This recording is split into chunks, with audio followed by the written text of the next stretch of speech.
Hi, I'm Sam Mendez, one of the co-authors of this video. For this project, the Massachusetts League of Community Health Centers worked with Harvard researchers to increase COVID-19 testing in marginalized communities.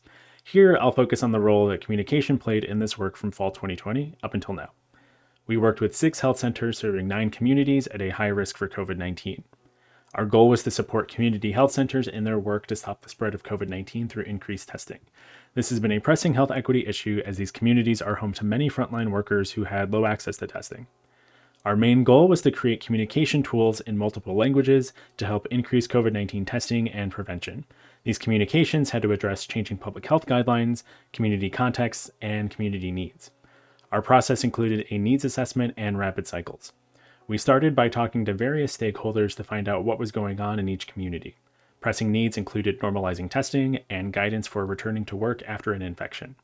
Then we made messages to meet the needs that people talked about. This included print materials and social media graphics.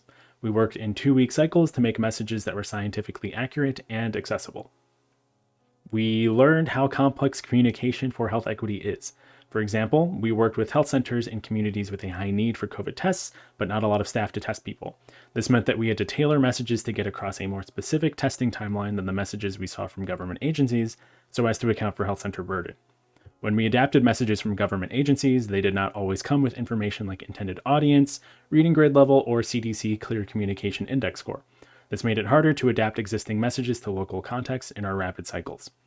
This leads us to recommendations for communication to advance health equity during the COVID-19 pandemic and beyond.